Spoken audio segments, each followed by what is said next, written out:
Bem, meus queridos, hoje nós vamos dar continuidade à nossa disciplina. Vamos começar a falar sobre as viagens marítimas, um projeto para os europeus. Já de início, eu gostaria que vocês me acompanhassem aí. A gente está na página 39. Eu vou ler essa introdução, que tem o mesmo título, porque eu acho ela bem interessante e vai ajudar a enriquecer nossas ideias sobre esse período. Então vamos lá.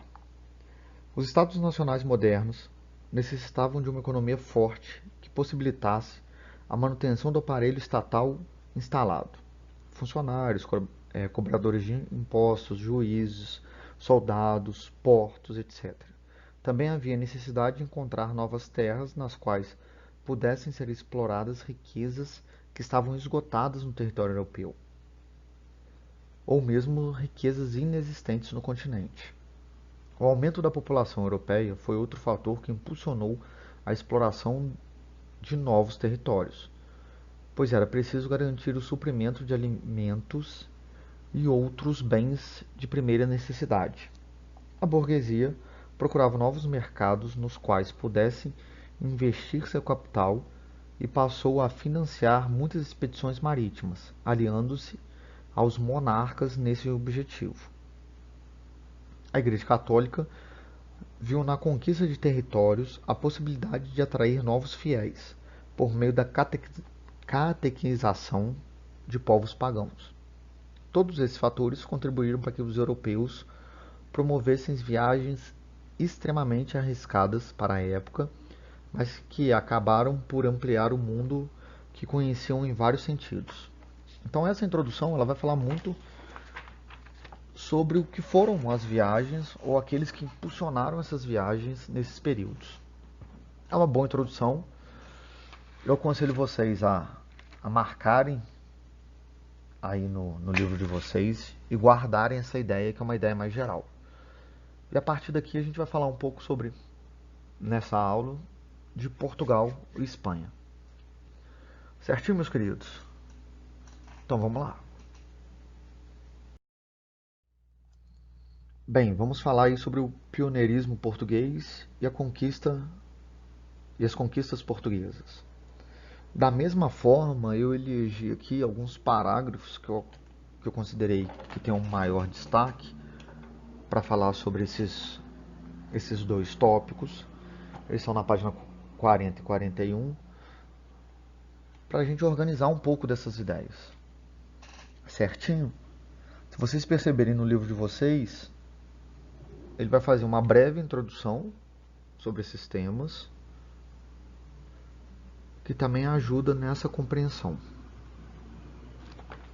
Certinho? Então, sem alongar muito, o que eu queria destacar aqui é o primeiro parágrafo, quando a gente fala sobre o pioneirismo português. Olha lá, a localização geográfica de Portugal em relação ao Oceano Atlântico foi um dos fatores que possibilitaram ao país tomar a frente no processo de expansionismo marítimo. Outra questão relevante foi o fato de que grande parte da comunidade portuguesa já desenvolvia atividades pesqueiras no Atlântico. Além dessas, houve um terceiro fator. Desde o século XIV, o porto de Lisboa era utilizado como um importante entreposto comercial para as embarcações italianas que comercializavam com as cidades do norte da Europa. O que significa isso? Que Portugal está numa posição geográfica que já favorecia ele a ter essa visão do mar. Os portos portugueses já eram passagem, então minimamente eles tinham um conhecimento aí de uma certa estrutura de navegações. Eles foram ampliando isso. E se vocês lembram lá do mapa, Portugal está na pontinha da Europa. E não tinha como entrar, né, porque eram ocupados por outros estados, por outros países, por outros reinos.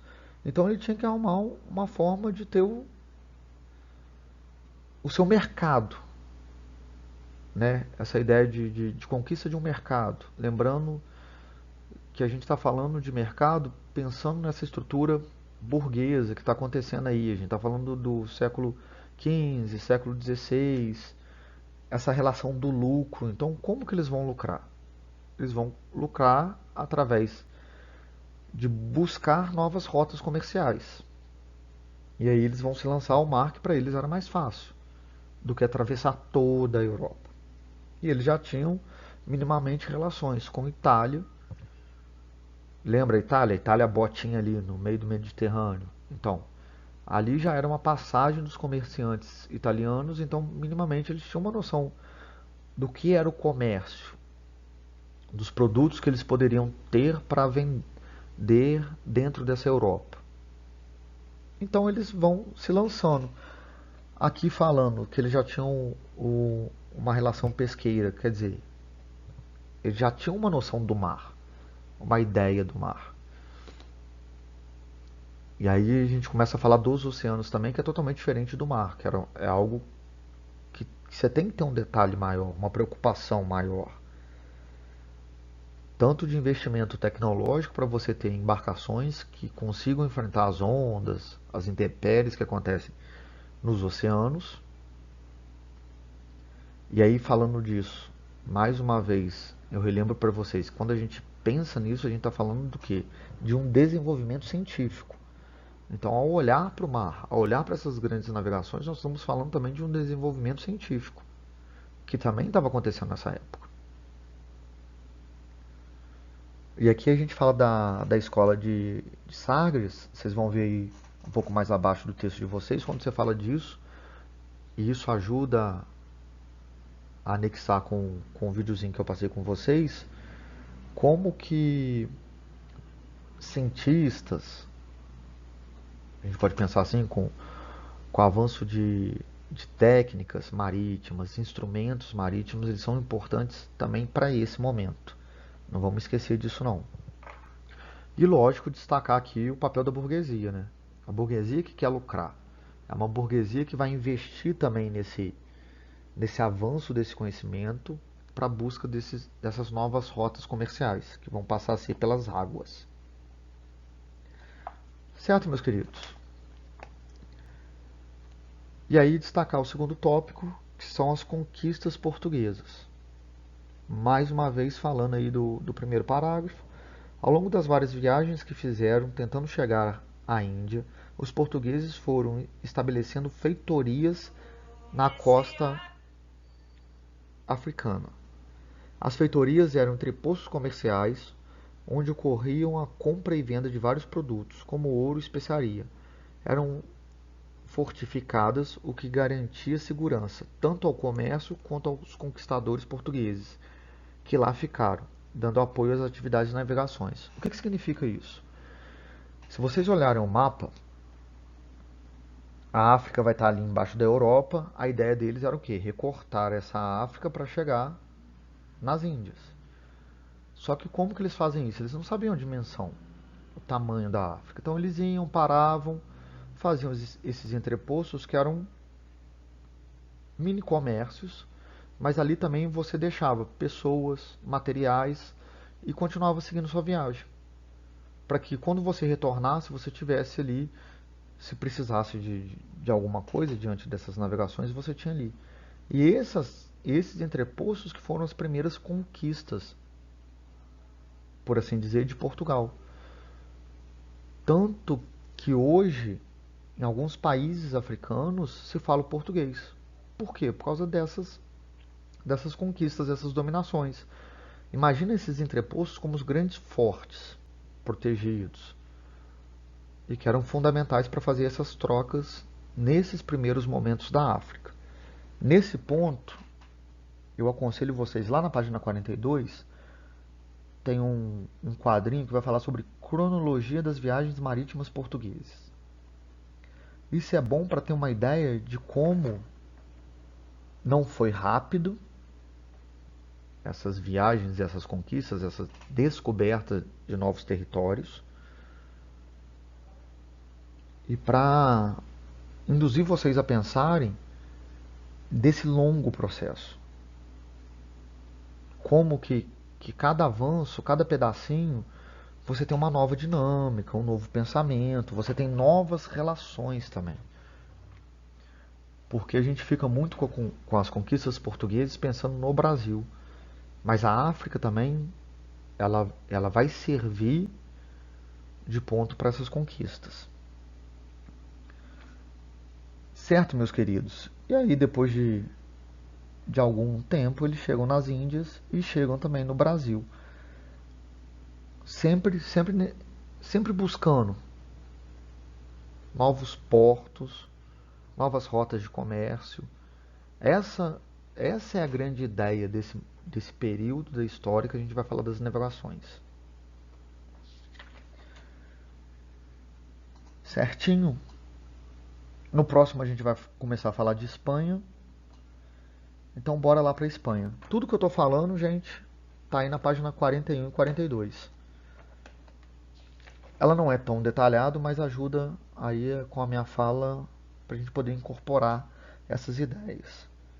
Para aqueles que quiserem, às vezes, desfrutar, ver se realmente está entendendo ou não, tem uma atividade aí na página 42. Ela não vai ser avaliativa, não vai ser nada. Tenta responder ela. Se vocês tiverem dificuldade, vocês põem lá no Google Sala de Aula. Se vocês não tiverem, vocês vão estar pegando um pouco dessa ideia chave até então. E aqui nós vamos falar de Espanha. Por que nós falamos de Espanha e Portugal? Sempre são os primeiros países nesse período a irem para o mar. Porque eles estão ali, né, no oeste da Europa, aquela parte mais do extremo oeste da Europa.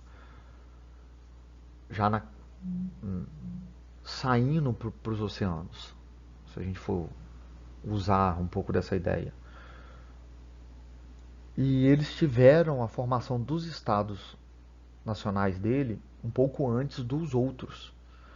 Então tem essas características também. É só para destacar por que sempre fala de Portugal e Espanha primeiro. Lembrando que logo depois vai vir Holanda, Inglaterra e tantos outros. Aqui eu vou destacar o primeiro e o segundo parágrafo, só para a gente ter um pouco dessa ideia do que foram essas viagens espanholas, ok? A Espanha também precisava encontrar um caminho alternativo para a Índia. E com esse objetivo tornou-se a segunda nação a lançar-se na corrida expansionista. Isso depois de ter expulsado definitivamente os árabes muçulmanos de seu território, em 1492, e conseguido unificar seu estado por meio do casamento da rainha Isabel de Castela com o rei Fernando de Aragão, os chamados reis católicos. Antes de falar do segundo parágrafo, mais uma vez, olha a importância desse parágrafo para entender o que? Essa formação desse Estado Nacional a partir de uma luta, né, de retomada do território e de um casamento católico. Por que destacar isso? Porque nas viagens a gente vem sempre, mais uma vez, sempre vai estar associando essa ideia religiosa de conquistar novos territórios através da catequese e através desse domínio econômico. Porque por trás disso, com as viagens, você pensa-se no lucro. Certinho? É só para deixar claro. 1492, a gente vê aí que a gente está no finalzinho do século XV, que é algo que eles vão ser os primeiros, né? Como eu já havia dito, Portugal e Espanha vão ser os primeiros a se lançarem para o mar, vão ser os primeiros a terem a sua unificação enquanto Estado. Então, tudo isso gira para quê? Para que essas viagens marítimas elas ocorressem primeiro com Portugal e Espanha. Então, vamos lá para o segundo parágrafo.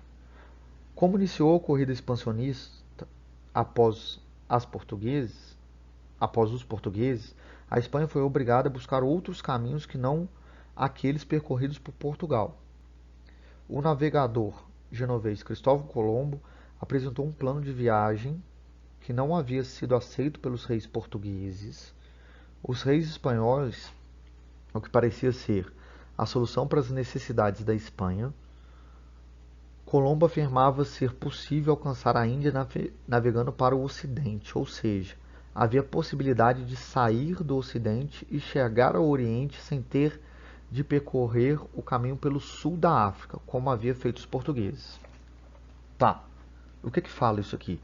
Primeiro, como eu disse no slide anterior, começaram a ter os entrepostos comerciais. Portugal já começou a dominar determinadas regiões que a Espanha sabia que se ela disputasse com os portugueses ali, os dois iam sair perdendo.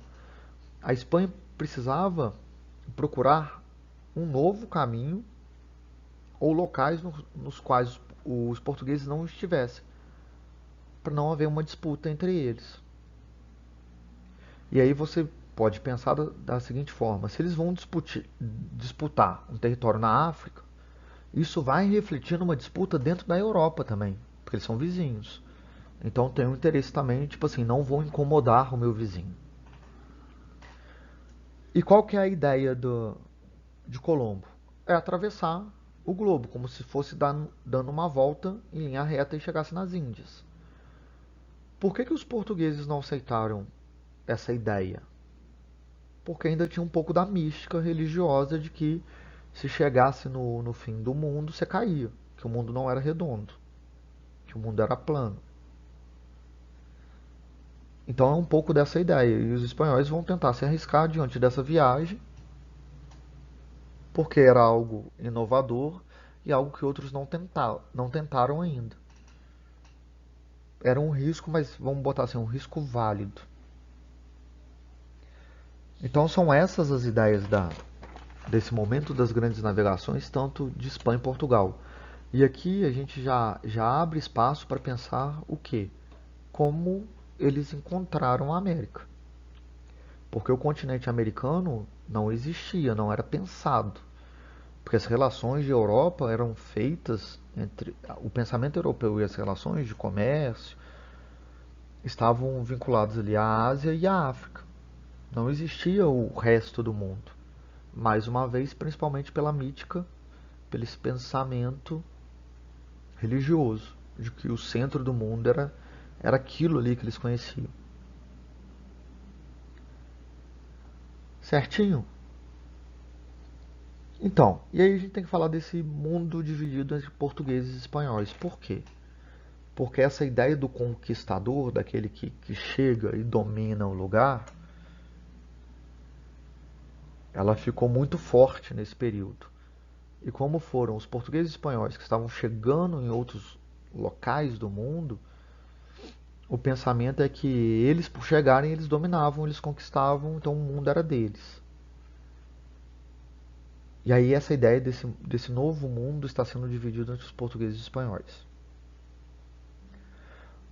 E essa ideia é mais forte quando eles chegam na América. Que eles vêm uma região nunca antes vista pelos europeus. Nunca antes, vamos botar entre aspas aí, né, porque ela já existia, ela já estava aqui, mas para os portugueses não, para os europeus não existia esse pedaço de terra. E como você quer novos materiais, novos produtos para o comércio, novas fontes de catequização, então eles falaram o seguinte: vamos conquistar essa região. E é interessante pensar em, em dois eventos históricos, né? Se vocês me acompanharem aí na página 44, no segundo parágrafo, vai falar sobre a bula interna coetera. Um papa, ele vai pegar e vai dividir e vai falar o seguinte: olha, para Portugal e Espanha não brigarem, vamos tentar fazer uma linha aqui e vamos dividir ela. O que tiver do lado oeste é para um, do lado leste é para outro. Se vocês forem ver no mapa da página 45, essa divisão do mundo não deixaria basicamente terra nenhuma para os portugueses. E aí eles fizeram um novo acordo, que é o Tratado de Tordesilhas, que aí sim tem essa divisão,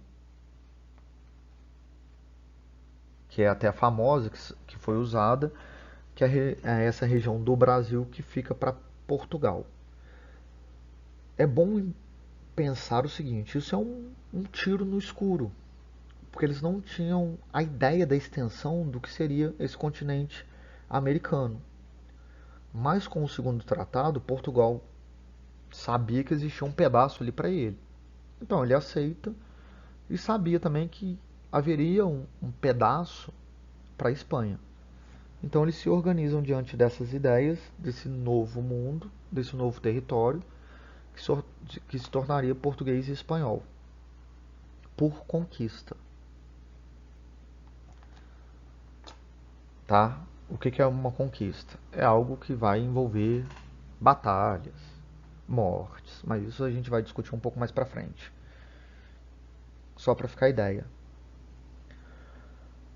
E não esquecendo do que? Dos ingleses, dos franceses, dos holandeses, que a gente vai discutir um pouquinho deles na próxima aula. Eu queria só encerrar essa aula de hoje dentro dessa ideia das viagens portuguesas e espanholas. Certinho, meus queridos? Então por hoje é só.